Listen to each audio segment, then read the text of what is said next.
Good morning. I saw so many cars out in the parking lot. I think some of the kids must have driven in. My name is Chris George, and I use she, her pronouns. I welcome you on this St. Patrick's Day. I serve as one of your Board of Trustee members, and I'm happy to welcome you to Tahoma Unitarian Universalist Congregation. Longtime members and new visitors alike, you are welcome here. Whether you are joining us here on site in the sanctuary or online from another location, we are glad you're here. We are one people of many beliefs, many origins, sexualities, and genders, and love is the power that holds us together. We are all growing, all learning, all loved. You are welcome just as you are. If this is your first time with us, I bid you a special welcome. I'm so glad you found your way to our community.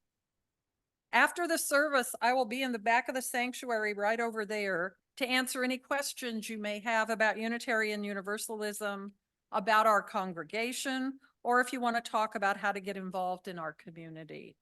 Please feel free to join me back there after the service. Also, I'm asking all board members who are here today to please stand so that you can approach any of us with questions. Dolores, Maria, and Stacy. Thank you. For those of you here in the sanctuary, we have hearing assistance devices and large print hymnals available in the back of the sanctuary. For our service this morning, our online chaplain will help guide our online folks. And for those of us on site, we will be utilizing the screen behind me. There's my flight attendant gesture.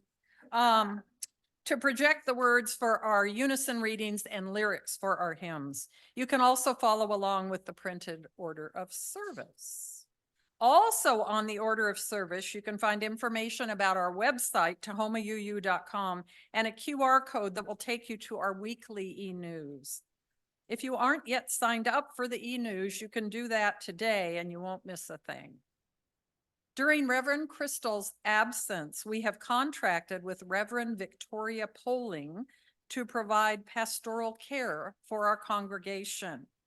If you are in need, you can reach out to her at minister@vashon-island-uu.org or phone number coming 360-851-9603, or email Chrissy Kim, our board president, at board@tahomauu.com to make a connection, or Lauren, our administrator, at admin@tahomauu.com. Reverend Victoria Poling uses she, her pronouns and identifies as a queer, Hispanic, and white Pacific Northwesterner. She serves as a minister to the Vashon Island UUs and the Kitsap UU Fellowship. She lives with her partner and 2 cats in Kent, Washington, on traditional Muckleshoot territories in the Green River watershed. She enjoys drinking tea and looking for blue herons at Seuss Creek.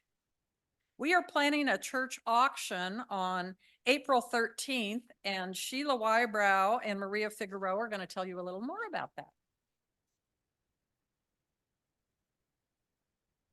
Well, donations are coming in. Thank you. We are still looking for more. If you go to the website and look under recent posts, that'll take you to our auction information. And we now have an auction website. You can buy tickets for the event if you go to that website, and you can start to peruse things that have come in. There are photos and descriptions of auction items. And after the service, if you would like to volunteer to help set up for the auction, we need decorators, we need tables set up, we need chairs moved, and items to be put out on tables. And Maria's our auction coordinator, volunteer coordinator, and she's going to have a list of all the wonderful things you can help out with that evening. So once again, go to our trusty website and you can click on all the little links and find all the information there. And donation forms are in the basket way in the hall there, and we're collecting donation forms back there. We'll be accepting items to store upstairs here next week and the 2 weeks after that. So starting the 24th, we're going to start accumulating things for the auction and just storing them until the night of. And here's Maria. She also has announcements. Hi, I'm Maria Figueroa, and I'm putting in a shameless plug for this Tuesday at 6:30 p.m. We're kind of trying to start again a little bit of our religious exploration for adults. And so the first thing we decided to start with is a book discussion group. And we will be talking about South to America by Imani Perry. And if you follow any of the General Assembly National UU, she was our WARE lecturer a few years back. So please come and just bring yourself at 6:30 this Tuesday. This is a one-time meeting because I want to see who is interested, and we will decide future, I'm thinking 5 or 6 times in the future of where, when, and how is it most convenient for people that want to participate. So, and you don't have to have read the book the first time. And it's also available very widely through the public libraries. And, you can even just look it up on Wikipedia and we can discuss it a little bit. So thank you very much. Thank you, Maria. Lots going on around here.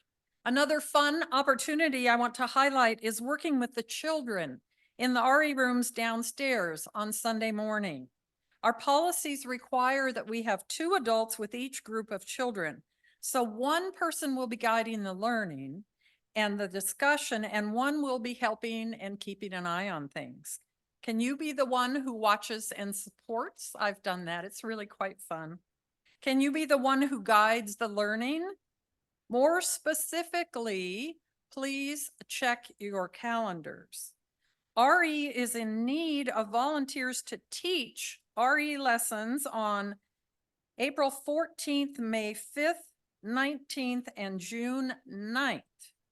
If there is no one available to teach, there will be no religious exploration downstairs on those dates. Volunteers are also needed on April 7th and every Sunday thereafter to support both the nursery and the religious exploration. If you can help in any of these ways, please reach out to Stacy. Stacy, do you mind standing up one more time? Thank you. Who is coordinating our programs this year. Again, you can check out the e-news for more information about these and the many ways to become more involved and deeply connected with our spiritual community. You are also invited to join us for social hour immediately following the service right here in the sanctuary. There will be coffee and refreshments, and it's a great time to catch up or get to know someone new. For those of you who are visiting us or are new to our community, we have red coffee mugs for you if you would like to identify yourself as relatively new and to invite us to come chat with you. I respectfully acknowledge that I speak to you today from the land of the Coast Salish people, including the Puyallup tribal nation, land from which they were forcibly displaced. I affirm the continued sovereignty of the 574 recognized tribes, including the 29 here in Washington, and support those still fighting for federal recognition. I acknowledge the theft, violence, trauma, and racism that Indigenous people have experienced at the hands of colonizers from 1492 through the present day. I honor the resiliency of the Indigenous people and stand with them as they continue to fight for land, water, visibility, sovereignty, and their very existence. Scott Redmond will soon introduce our speaker today, Reverend April Frazier. Lastly, friends, I invite you to set your electronic devices to worship mode. We are gathered here, one community together. Let us settle ourselves into this holy moment and open our hearts to learn and unlearn, to share and to receive. Now, let us join together in worship.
Here we are, together.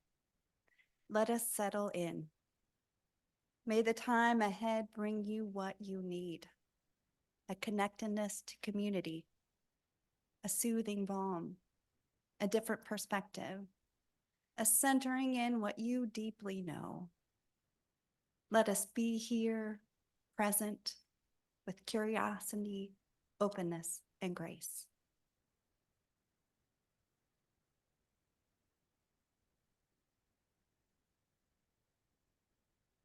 That is the Reverend April Frazier.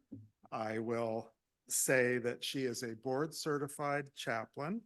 She spent time working in hospitals, but then for the last decade has worked in home hospice. She's an affiliated community minister up the Puget Sound shoreline at Shoreline UU congregation. Thanks for traveling. She received her Master's of Divinity at Vanderbilt University in Nashville, Tennessee. She finds joy in nature, creative projects, and spending time with her family, who I know includes Naomi and Ezra, who are in the building today. Thank you for bringing them. I'm going to invite Grant Gardner to come up and light our chalice. I picked on Grant because we share a love of some parts of college basketball, and today is St. Patty's Day, but it is also Selection Sunday, so quite a day. After he lights the chalice, we'll do our unison reading. Thank you very much, Grant.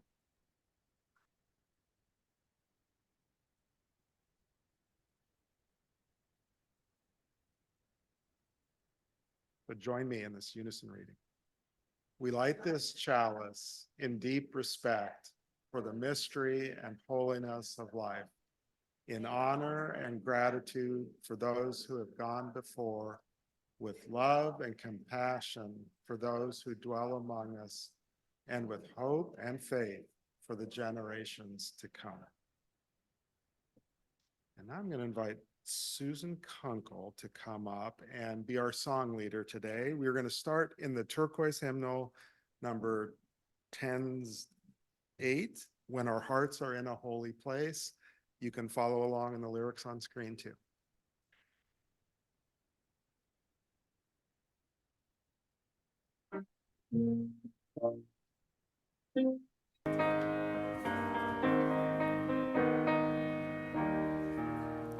When our heart is in a holy place, when our heart is in a holy place, we are blessed with love and amazing grace. When our heart is in a holy place, when we trust the wisdom in each of us, every color, every creed and kind, and we see our faces in each other's eyes, then our heart is in a holy place. When our heart is in a holy place, when our heart is in a holy place, we are blessed with love and amazing grace. When our heart is in a holy place, when we tell a story from deep inside, and we listen with a loving heart, and we hear our voices in each other's words, then our heart is in a holy place. In a holy place, when our heart is in a holy place, we are blessed with love and amazing grace. When our heart is in a holy place, when we share the silence of sacred space, and the God of our heart stirs within, and we feel the power of each other's faith, then our heart is in a holy place. When our heart is in a holy place, when our heart is in a holy place, we are blessed with love and amazing grace. When our heart is in a holy place, when our heart is in a holy place.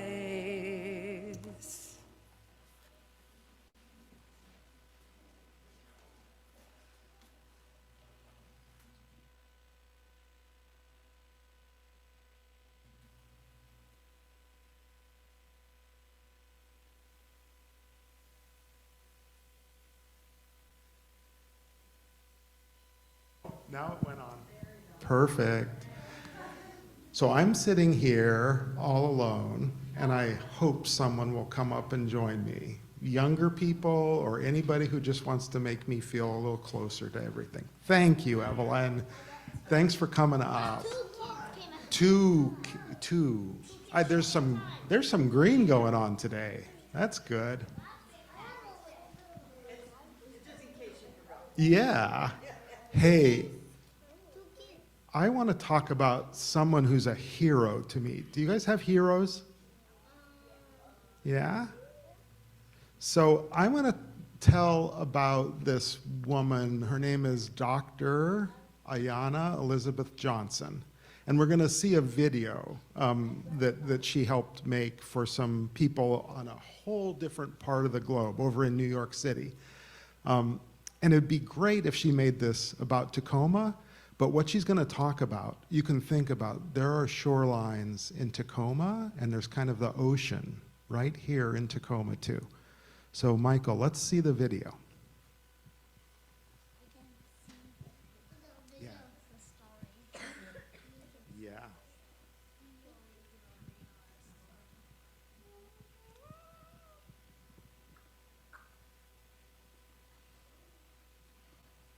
We will get to watch the ocean rebound in the most magical and splendid way.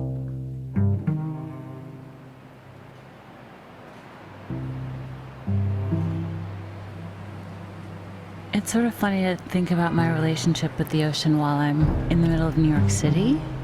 I guess I always thought the ocean was something far away when I was a kid. Strangely, it was only after I did a PhD in marine biology that I came back to Brooklyn and realized that we have hundreds of miles of coastline. And so my relationship with the ocean has evolved a lot.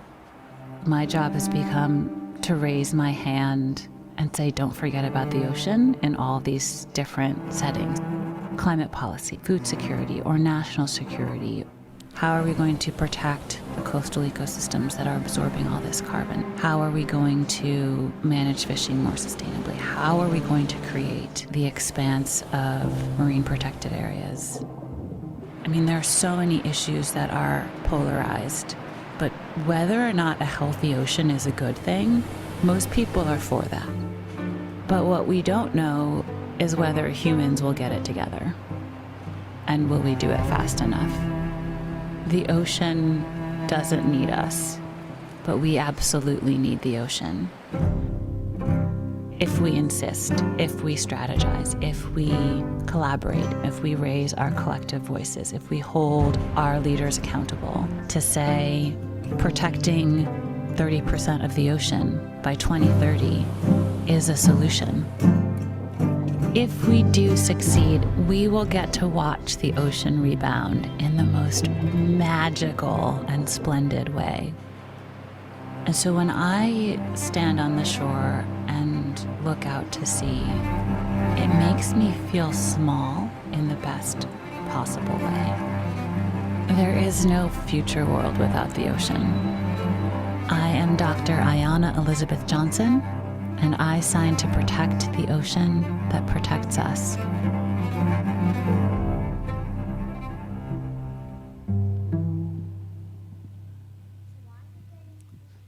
Thanks, Michael.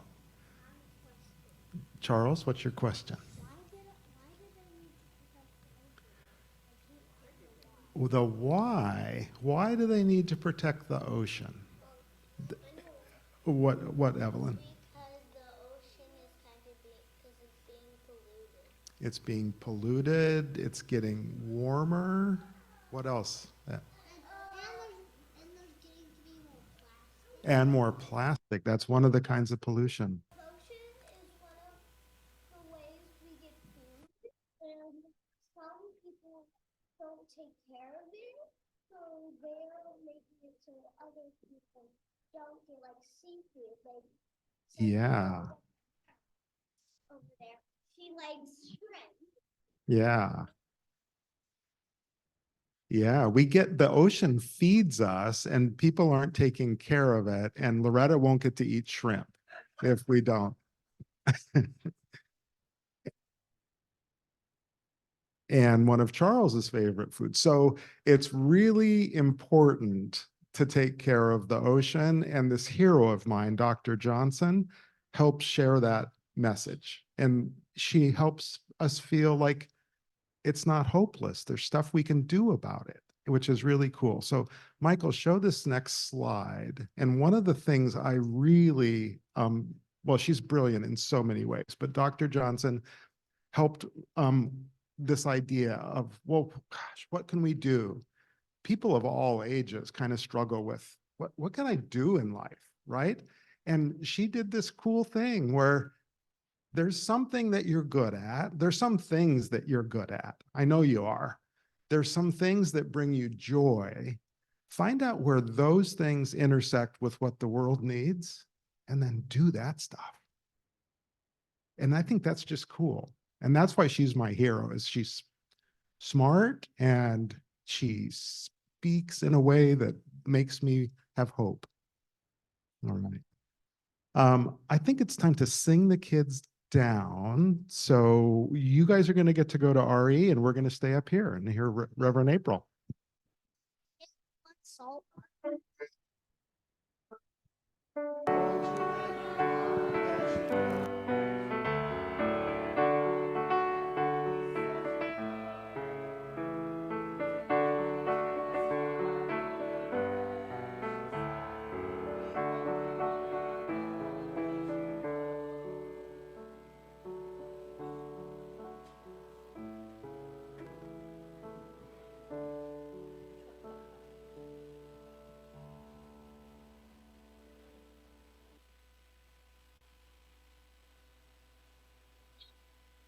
We now come to the part of our service, the offertory.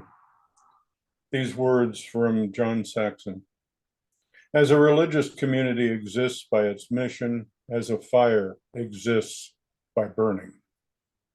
But a fire cannot burn without fuel, and it is the time, the energy, the imagination, the vision, the creativity, the compassion, the love, and the financial support of the members and friends of this community that fuels our mission to nurture and sustain a welcoming, inclusive, and diverse liberal religious community.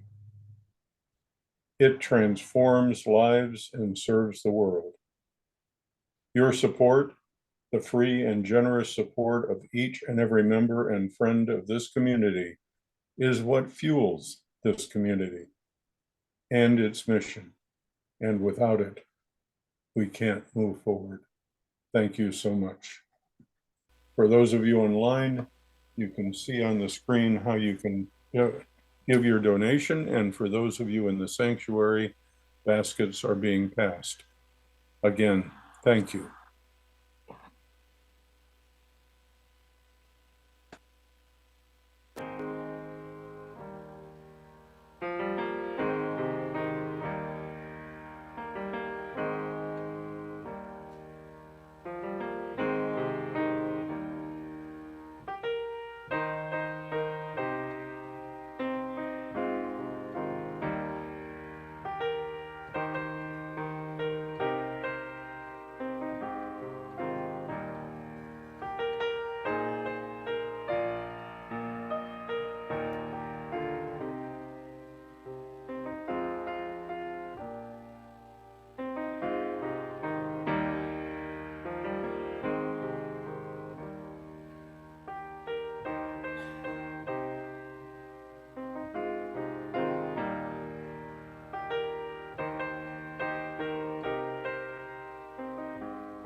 Thank you all for giving.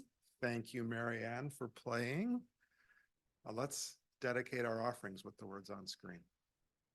We dedicate ourselves and our offerings to the work of this congregation, weaving a tapestry of love we call community, both within and beyond these walls. And now for our second hymn, number 95 in the gray hymnal, the words will be on screen and Susan Kunkel will lead us again. Thanks, Susan.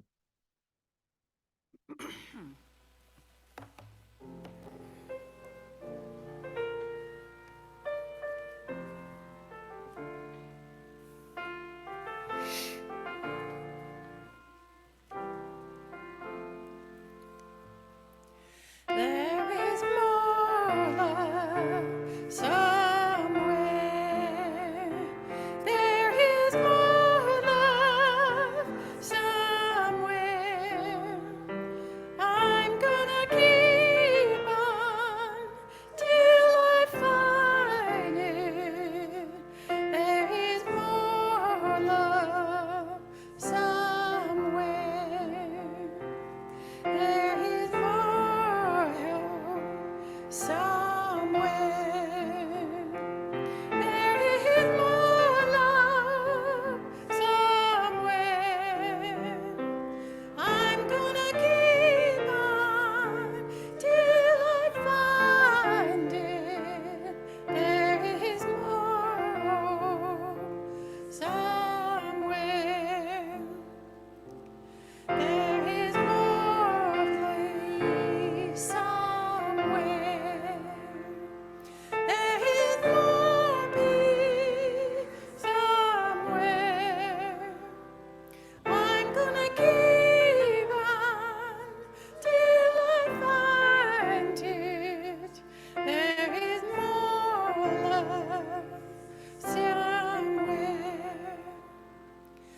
There is more joy somewhere. There is more joy somewhere. I'm gonna keep on till I find it. There is more joy somewhere.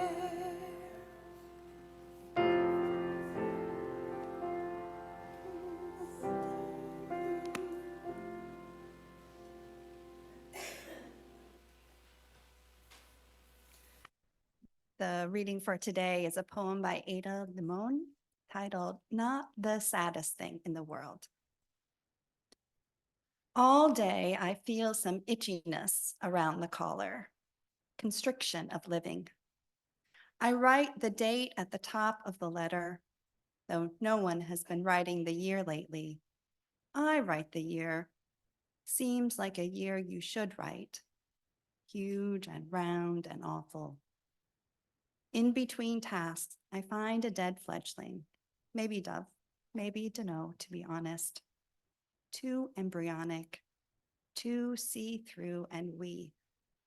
I don't even mourn him, just all matter-of-fact like take a trowel, plant the limp body with a new hosta under the main feeder. Seems like a good place for a close-eyed thing, forever closed-eyed. Under a green plant in the ground, under the feast up above. Between the ground and the feast is where I live now. Before I bury him, I snap a photo and beg my brother and my husband to witness this nearly clear body. Once it has been witnessed and buried, I go about my day, which isn't ordinary exactly, because nothing is ordinary now, even when it is ordinary.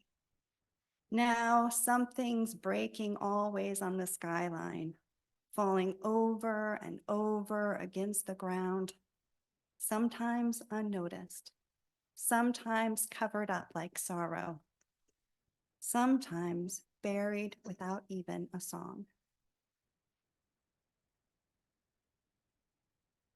Poetry can help us speak to the difficult parts of life, as well as the beautiful, offering images when words are hard to find. Music, too, helps us, giving us soothing melodies and metaphors when our hearts are cracked, or rousing rhythms when joy is bursting through our chests, as well as the in-between, creating a liminal space to hold us when things don't make sense, can't make sense. Times when we look at the world around us and look within us, and we scream and cry and our mind goes blank and our body numb and we don't know how to go on.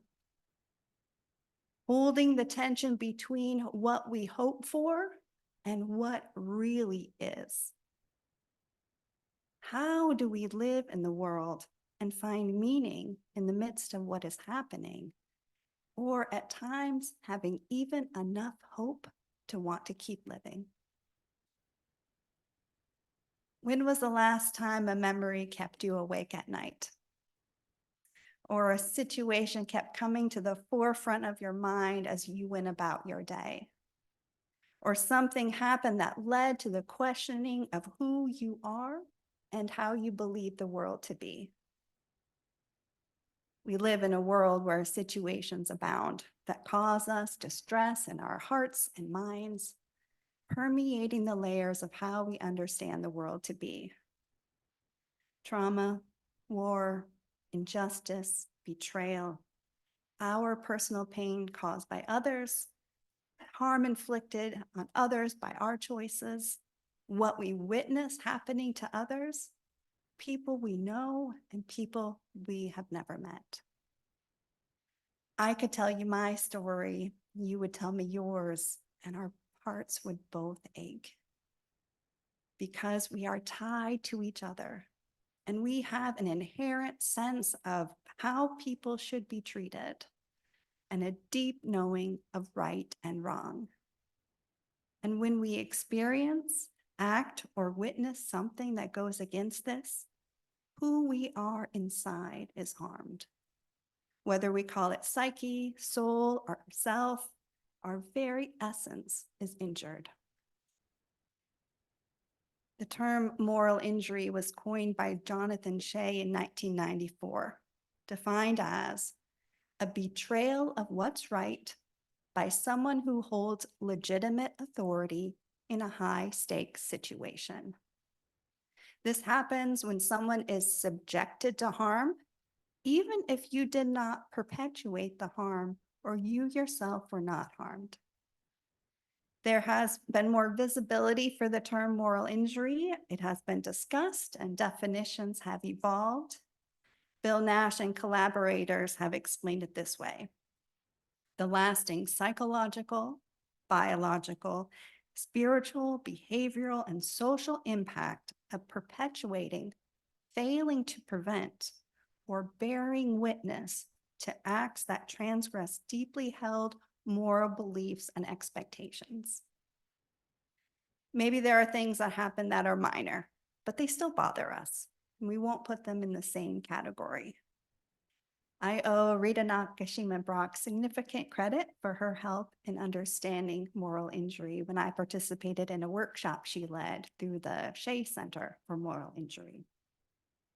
She uses the term moral discomfort to refer to things that require resolution to maintain relationships.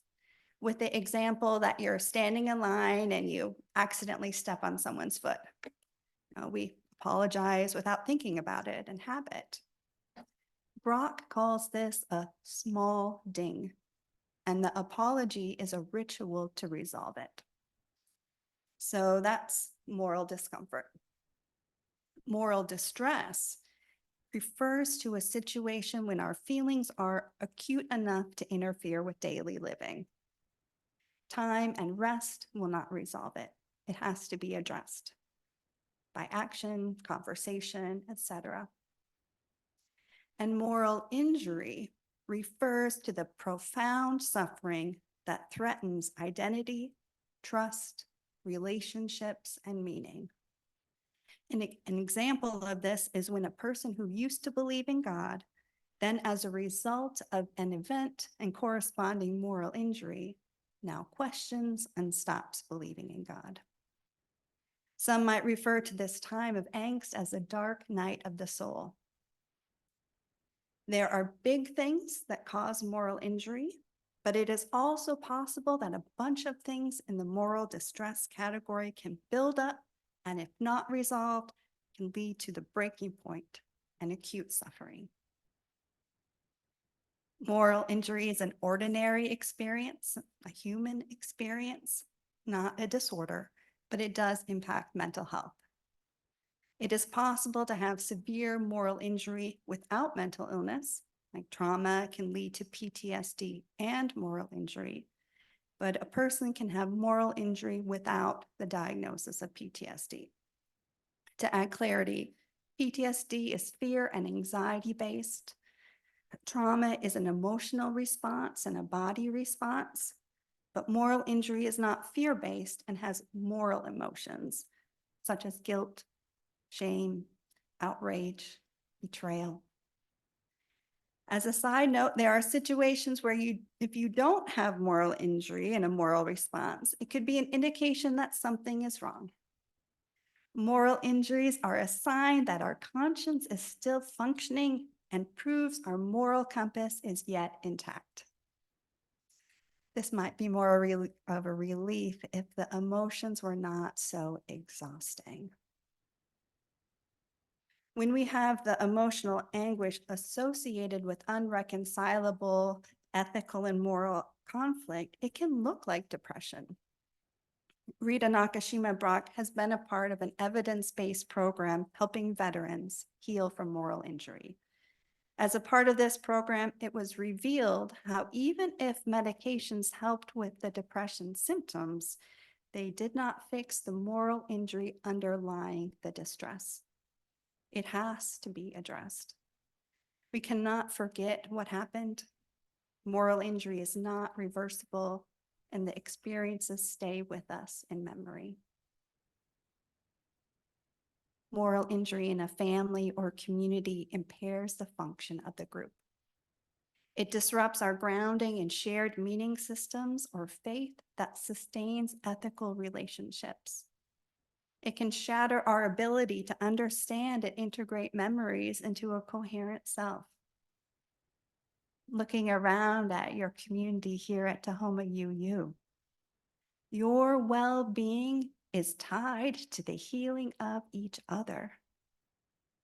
Your community's well-being is dependent on resolving the injuries that happened in the past.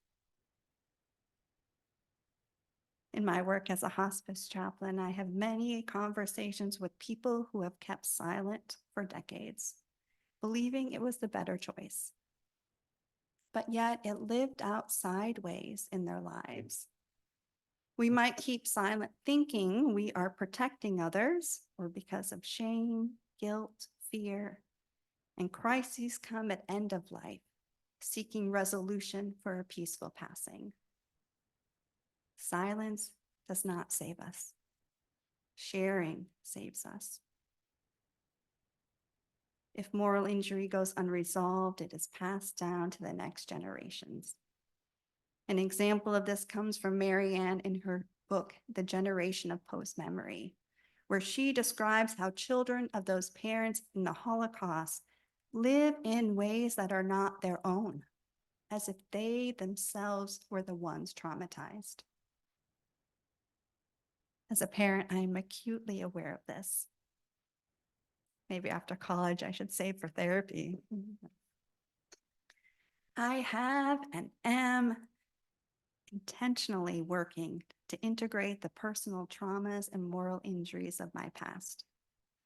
And I am modeling how to handle the moral injuries of my present, such as working for a healthcare organization where leaders make decisions that harm patients, families, and employees, all the while proclaiming their mission and values to be justice, compassion, and integrity. How many articles and books have there been about the need for self-care, how to deal with burnout or compassion fatigue? When things were difficult at work, morale was low and turnover high, seeing decisions that impacted and harmed others and myself, I wasn't burned out from my job. I didn't just need a bubble bath or a vacation. My colleagues and I were suffering from moral injury. Using Jonathan Shea's definition, we were and are recipients and witnesses to a betrayal of what's right by someone who holds legitimate authority in a high-stakes situation. In the pandemic, we have seen the high cost of moral injury. So many nurses and others leaving the field, heartbreaking statistics about doctors killing themselves, how the healthcare system is broken, insurance companies denying care to those who need it, people going into debt or bankruptcy due to medical bills. No, this is not burnout. This is a hurt that goes deeper than just being tired or sad. Moral injury impacts all who are involved. Those that are harmed, those that made the decisions, those that witnessed it and feel guilty, thinking they should have been able to do something to stop it or change it. And even those, excuse me, even those who feel the pang when hearing about the story, whether they are across the country or the world, because we are human and moral, we feel it. Research has revealed that those who are more idealistic are more at risk for moral injury. Well, who here has been idealistic? When we have higher expectations and hopes for how people should treat others on the earth, we may feel a greater pang when we witness people making decisions that cause harm, and perhaps higher standards for ourselves and our own behavior, which means we may feel more acutely when we are the ones who are responsible for the hurt. Plus, if we read the news, turn on the TV, look anywhere on any day, we see footage of war, systematic oppression, violence, hungry children, dying coral reefs. And we can quickly find ourselves suffering from moral distress and dissonance, even if we may not be catapulted on that day into acute moral injury and the underlying and accompanying deep existential questions or a loss of faith and meaning. So, what the bleep do we do? Moral injury is not a new problem. Humans have been harming each other and witnessing such actions since who knows what year it was. In some of the ancient and sacred texts of the world, there are stories of ways communities help their members heal, as well as ceremonies that continue in contemporary times. In the Hebrew Bible, there's a passage in the book of Numbers which describes how people, when they came back from war, they spent 2 weeks outside the village, processing what had happened before returning to live in community. Other texts refer to communal actions of purification, building monuments, rituals for forgiveness and cleansing of people and weapons. Of the many rituals within the Blessing Way in the Navajo community, the traditional Enemy Way ceremony has recently been used to help veterans who have returned from war to integrate what happened and transition back to community. Sometimes to process and resolve our moral injury, we need to start a movement, mobilize to get legislation passed, or form a union, which is how we found some resolution for our moral injury at work. Sometimes we need to craft a ritual, file a lawsuit, write a poem, or paint a mural. We might need to go on a retreat, utilize therapy, meditate, or dance. Figure out what you need. And those needs may change and evolve with time and processing. The important component seems to be intentionality, and often not alone. We need to do something to resolve our moral injury. Or as Richard Rohr writes, pain that is not transformed is transmitted. It helps to find people and groups that we can trust and share what happened. Our relationships with people and communities help us to see that we are not defined by the event that happened. And in this understanding, we can reframe it. What happened is not who we are, but rather a part of our life story. As this sinks in, we realize that telling the story and sharing our feelings openly does not destroy us. It relieves us.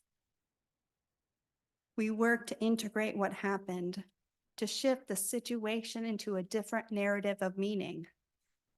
And when we integrate, that is when peace is possible. Peace underneath the realities that what did happen and what will happen. There was a day many years ago now when I had finished visiting a hospice patient, the angst of that conversation settling in my chest. As I sat in my car to drive away, these words came to me in a song. I open my heart up, I open my arms wide, I rest in the stillness of a dark night. I say prayers for my healing, I wash in the water, and in all this, I wrestle.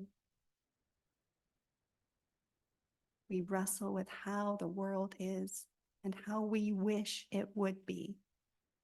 We wrestle with the choices we have made that hurt those we love.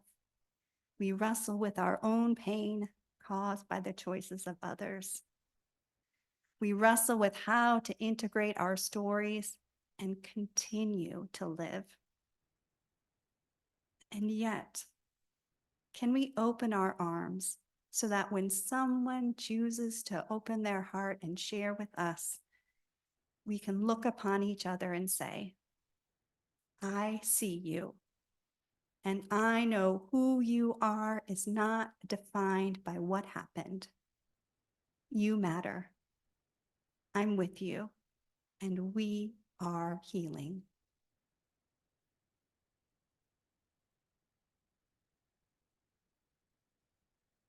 We will now take a minute or so to breathe, reflect, and create our personal intentions for the week ahead.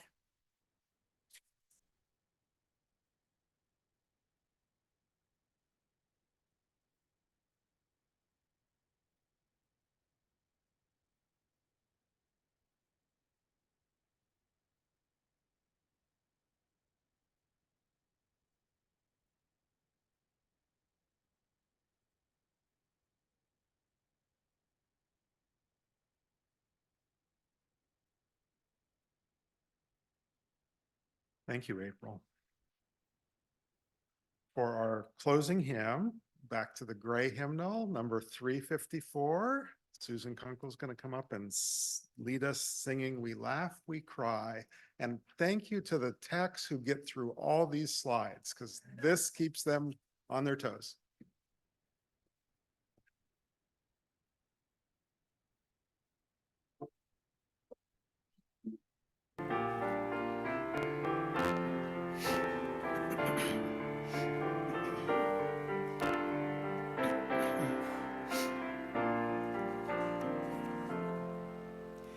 We laugh, we cry, we live, we die, we dance, we sing our song.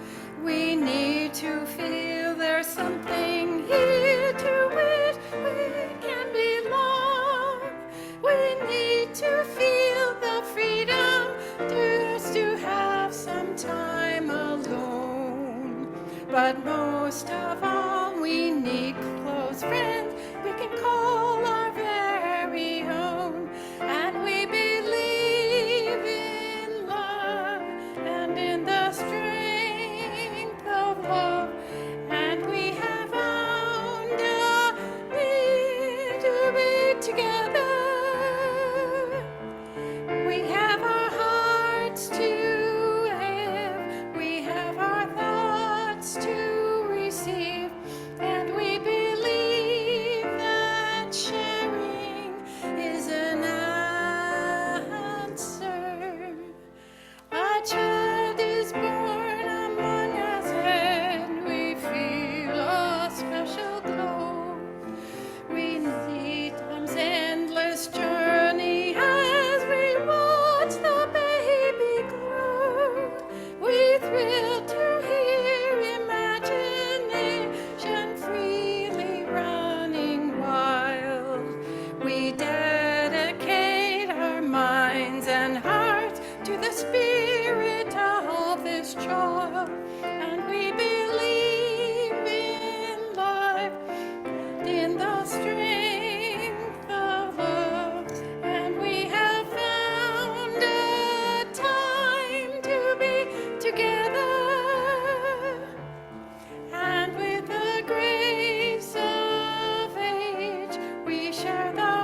together here to make sense of what we find. And we believe in life and in the strength of love.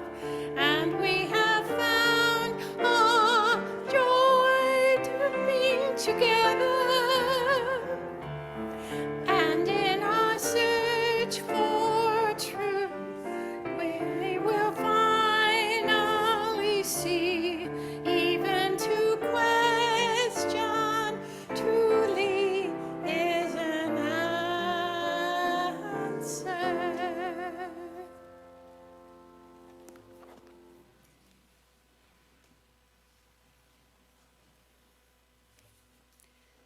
May we go now from this place, buoyed by kindness and a solid knowing that we are not alone.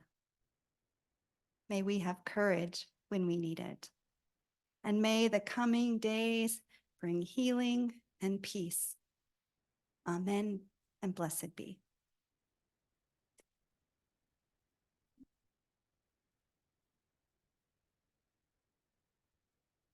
Looking up there because my cue is not working, but we're gonna, in unison, extinguish the chalice. We extinguish this flame, but not the light of truth, warmth of community, or the fire of these we carry in our hearts until we are together again. Wait, Patty? Oh. I don't know. Online, we have extinguished the chalice. And now let's conclude with our closing blessing song.